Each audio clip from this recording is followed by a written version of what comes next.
आज আপনাদের সাথে একটা কোরিয়ান স্টাইলের নাস্তার রেসিপি শেয়ার করব। লাগবে আলু, লাগবে সসেস, চিকেন বল। শুকলা ফেলে পরিষ্কার করে নিয়ে চুলায় সিদ্ধ দিতে হবে। সেলা শেষ, এখন কেটে নেব ছোট করে।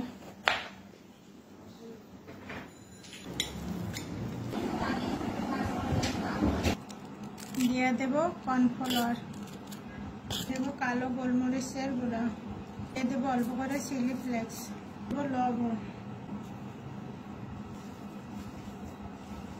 10 মিনিট রেস্টে রেখেছিলাম, এখন এটা দেখেন এরকম হয়েছে। দই হাতে এইভাবে ভরে নেব।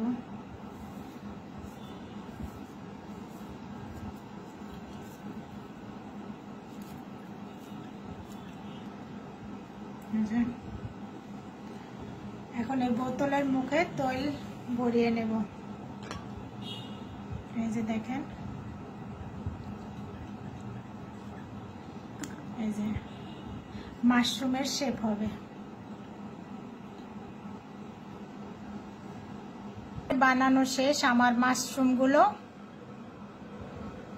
এখন বাকি প্রসেসগুলো আপনাদের সাথে শেয়ার করতেছি। আমি এখন এগুলো পানিতে একটু সিদ্ধ করে নেব।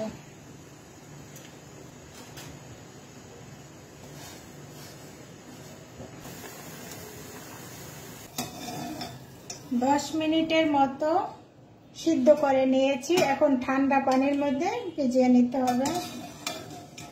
ঠান্ডা পানির মধ্যে রেখে দিলাম। এখন তৈল দিয়ে দেব। সসেস আর চিকেন বলগুলো ভেজে নেব।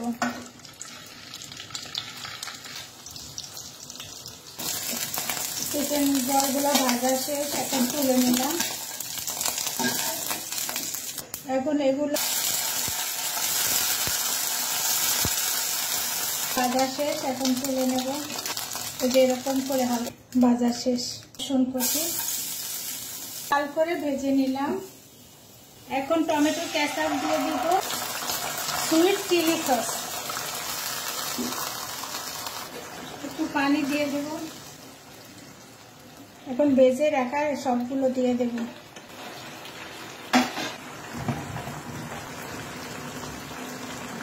চিলি ফ্লেক্স দেব, একটু সাদা তেল। রান্না শেষ, প্লেটে ঢেলে নেব। কোরিয়ান স্টাইলের একটা নাস্তার রেসিপি আপনাদের সাথে শেয়ার করলাম। কেমন হয়েছে রেসিপিটা কমেন্ট করে জানাবেন। ধন্যবাদ সবাই দেখার জন্য।